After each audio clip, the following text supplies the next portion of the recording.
Are you worried that mathematics will stop you from clearing the ND exam? Trying to solve all 120 questions is the biggest mistake you can make. That is not your school board exam. The ultimate secret to clearing the cut-off is targeting just 40 to 45 questions with absolute 100% accuracy. Stick around because today I am going to reveal the 3 simple daily steps and the exact non-negotiable topics that will guarantee your success. Hello everyone, welcome to the channel. आज हम बात करेंगे हमारे mission NDA maths cut off की, जहां हमारा main goal ये है कि हम कैसे मैथ्स के कट ऑफ की वजह से अपने सिलेक्शन को कमजोर ना करें। इस प्रेजेंटेशन में आपको सिर्फ 3 बहुत बेसिक स्टेप्स समझने की जरूरत है, लेकिन शर्त ये है कि आपको ये स्टेप्स हर रोज डेली फॉलो करने होंगे। आपके पास सिर्फ 30 दिन बचे हैं, ये 30 डे स्ट्रेटजी है। So let's start the video and decode the strategy. सबसे पहले हम बात करेंगे पहले स्टेप की, अंडरस्टैंडिंग द पेपर। देखो, मैथ्स का पेपर जो है 300 मार्क्स का है, राइट? उसमें कितने क्वेश्चंस आते हैं? 120। आपको वही क्वेश्चन सिलेक्ट करने हैं जिनके बारे में आप एकदम कंफर्म्ड है, श्योर शॉट है कि आपको वो आता है और आप बिल्कुल सही आंसर निकाल कर लाएंगे, बिकॉज हमें कोई भी गलत क्वेश्चन नहीं करना है। हमको सिर्फ 40 to 45 क्वेश्चंस करने हैं, उस सब्जेक्ट से करने, उस टॉपिक से करने हैं जो मेरा बिल्कुल क्लियर है, जिसके क्वेश्चंस मैं हमेशा सही करता हूँ।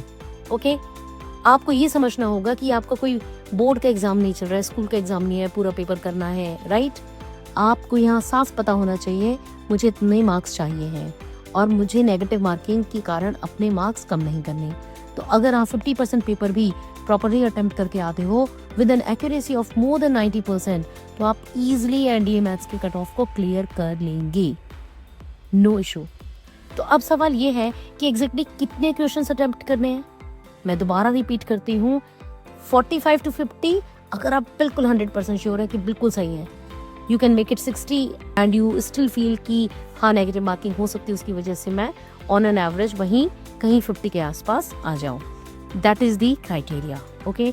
लेकिन अगर बोर्ड के एग्जाम्स की वजह से आपको समय नहीं मिला है, आप बहुत ज़्यादा व्यस्त थे, आपको प्रिपरेशन करने के लिए बिल्कुल भी वक्त मिल ही नहीं सका और अभी अभी आपने प्रिपरेशन शुरू की है, तो अपने दिमाग में ये फिक्स कर लीजिए कि मुझे सिर्फ 40 से 45 क्वेश्चंस करेक्ट करने हैं, सही करने और वही करने हैं जो मुझे 100% श्योर है कि वो बिल्कुल सही ही होंगे। ऑल करेक्ट का मतलब है कि आपका एक्यूरेसी रेट एग्जैक्टली 100% होना चाहिए। एक भी क्वेश्चन जो आप अटेम्प्ट कर रहे हो उसको बिल्कुल कॉन्शियसली करो, ठीक, विद एब्सोल्यूट कॉन्फिडेंस, और कभी भी जल्दबाजी में उसका आंसर भरने की कोशिश मत करिए। अगर आपको लगता है आपको दोबारा देखना है, पहले देख लीजिए।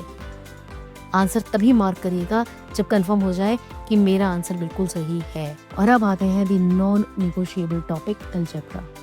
कुछ टॉपिक्स ऐसे होते हैं जिनके साथ आप कोई कॉम्प्रोमाइज कर ही नहीं सकते, और उनमें सबसे टॉप पर जो टॉपिक है ना, वो है अलजेब्रा, ठीक।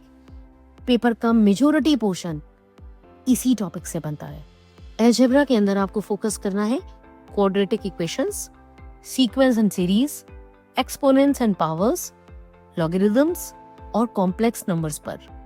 अगर आपने अभी तक पढ़ाई शुरू नहीं की है तो डेली 3 घंटे स्पेसिफिकली मैथ्स के लिए निकाल लीजिए, उनके कॉन्सेप्ट्स को समझिए और खूब प्रैक्टिस करिए। इसके बाद हमारे स्कोरिंग टॉपिक पे अगर हम आए तो वो है मैट्रिसेस एंड डिटरमिनेंट्स। ये काफ़ी इजी टॉपिक है क्योंकि इसमें आपको ज़्यादा लॉजिक नहीं लगाना पड़ता है, मगर कॉन्शियसली करिए, गलती करने का कोई स्कोप नहीं है। इसमें कुछ लिमिटेड और फिक्स्ड आइडेंटिटीज़ हैं, बस उन्हें समझना है और प्रैक्टिस के थ्रू आपको उन्हें अप्लाई करना है। बहुत आराम से आप ये सीख जाएंगे। और फिर आती है माय फेवरेट, ट्रिग्नोमेट्री। अगर आपको सही आइडेंटिटीज़ याद है तो इससे इजी टॉपिक नहीं मिलेगा। अगर आप सिंपली एंगल्स एज्यूम करके वैल्यूज पुट करना जानते हैं तो एक क्वेश्चन को सॉल्व करने में आपको हार्डली 30 से 40 सेकंड्स लगने वाले हैं। ये जो टाइम आप सेव करेंगे ना, वो आप अपने डिफिकल्ट क्वेश्चंस में लगा सकते हैं। तो नेक्स्ट स्ट्रेटजी है स्मार्ट टॉपिक सिलेक्शन। हर चीज़ पढ़ने की ज़रूरत नहीं है, ये तो आप इंटीग्रल और डिफरेंशियल कैलकुलस बहुत अच्छे से कर लो, या फिर प्रोबेबिलिटी एंड स्टैटिस्टिक्स। को अच्छे से कवर कर लो।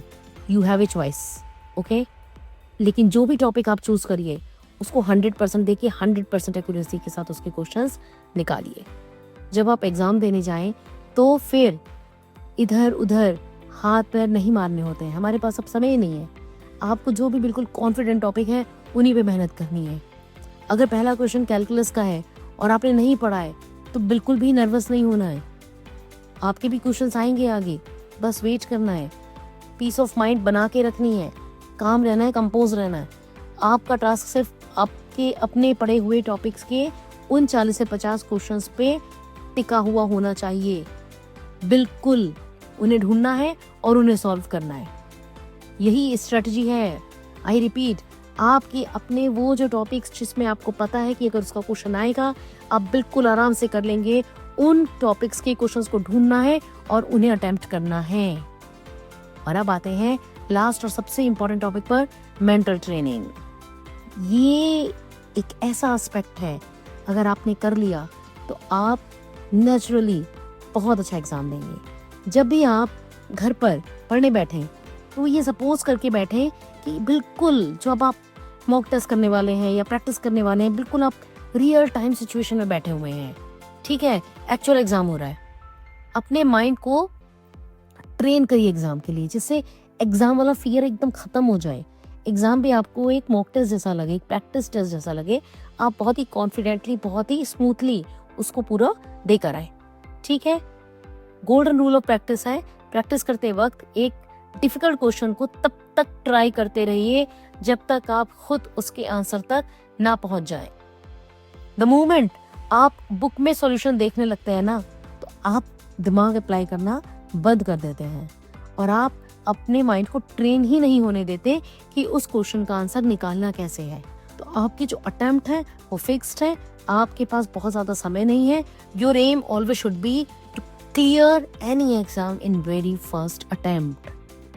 क्योंकि जितनी जल्दी आप ये एग्जाम क्लियर करेंगे उतनी ही जल्दी आप पहुंचेंगे अपने सपनों के घर में, यानी कि नेशनल डिफेंस एकेडमी में। और नेशनल डिफेंस एकेडमी में आपकी लाइफ कैसी होने वाली है वो आप इस वीडियो को देखकर अंदाजा लगा सकते हैं। This beautiful life is waiting for you all. Please put your heart and soul to clear this exam. All the best.